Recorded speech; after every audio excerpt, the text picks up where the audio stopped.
أعوذ بالله من الشيطان الرجيم بسم الله الرحمن الرحيم اللهم صل على محمد وآل محمد وعجل فرجهم. My dear brothers and sisters, Assalamu alaikum wa rahmatullahi wa barakatuh. I pray to Allah subhanahu wa ta'ala that you're all well. May Allah subhanahu wa ta'ala accept your amal and fasting in this blessed month, inshaAllah. Before advancing further into the days and nights of this blessed month, I thought to myself we should perhaps spend a little more time talking about the major act of worship in this month, which goes without saying, fasting, as-siyam. Stretch this topic a bit more, talk about the type of siyam, just to put things into perspective so we can perhaps choose what type of fasters are we, which group of fasters do we belong to, inshaAllah ta'ala.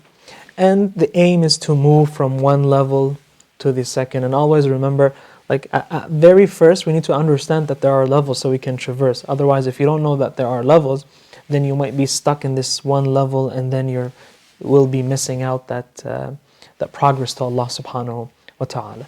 So indeed, when we talk about siyam, we're talking about ibadah, worship to Allah subhanahu wa ta'ala. And every act of worship is usually divided into two parts, two dimensions, if you will. There's the physical dimension and there's the spiritual dimension. The physical, call it the outer dimension, and call the spiritual the inner dimension, if you will. So the physical, what pertains the body, okay? The outwardly actions that we perform during this act of worship, right? The structure of that act of worship. Take, for example, salah. Salah, you have to bring your hands closer to your ears. You have to say Allahu Akbar in a very explicit manner, in a very clear manner. And then when you go into reciting the Quran, you have to pronounce the ayat of the Quran in the correct format. Also, for example, when you go to ruku', you have to bow down fully until you form a 90 degree, and then you come out and stretch out of ruku' fully. And all that, if you will, shape of ibadah. You have to perform that appropriately so Allah subhanahu wa ta'ala could, if you will, count it and could reward you for it, so it could be accepted from Allah subhanahu wa ta'ala. Now when we go into the internal part, the core of ibadah, that is the spiritual part of ibadah, which gives you more meaning. And that is usually what keeps you attached to this act of worship.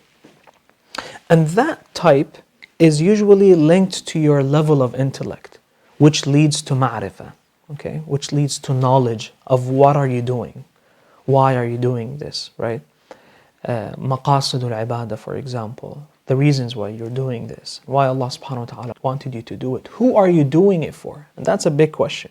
Who are you doing this for? To Allah subhanahu wa ta'ala, the Almighty, right? The one who have created everything, and the one who gave you benefits and gave you blessings and bounties and graces, things that you did not even ask Allah subhanahu wa ta'ala to give you, and He gave you that, right? So you are in this status of shukr, you are obliged morally to connect to your Lord and ask Allah subhanahu wa ta'ala to give you a broader ma'rifah. So this salah or this act of worship generally could have much more meaning, right?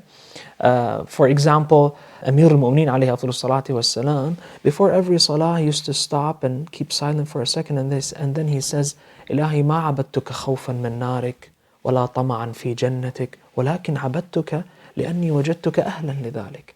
Oh Allah, I did not worship you and I'm not praying for you because I am afraid and scared of your hellfire. Neither I'm doing this worship because I'm greedy of your consequence and your Jannah, for example.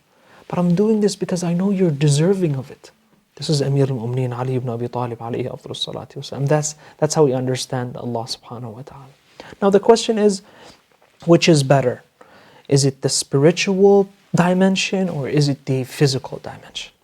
Now ulama asserts very beautifully here, and they say that for you to make the best use, if you will, to unlock the act of worship and fulfill this obligation upon you, it's very important to create a balance between the physical part and between the spiritual part. Okay? So now when we come to apply this to siyam, you will understand that there are physical and there are spiritual, and perhaps there are even standards and levels in between. Okay? At the very beginning of this, you understand that there is the, what ulama calls it the siyamul am, the public, if you will. I would call it the cultural fasters.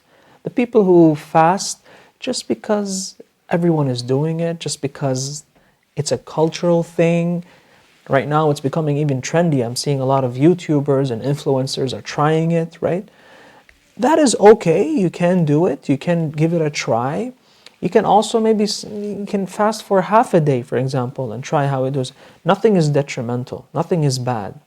It only becomes detrimental when you get stuck at that level and you don't look up. You don't up your game, right? You don't traverse and finish, if you will, that level and go to the other one, right? It's very important to move from just abstaining from food and drink, right? And the other mufattirat, which are 10. It's very important to basically complete this level, finish this level, and look up to the second level. So stay tuned, inshallah ta'ala. Tomorrow we'll talk about the second level, and perhaps we'll advance further into the inner core of Siyam, inshallah ta'ala. Wa sallallahu ala sayyidina wa nabiyyina Muhammadin wa alihi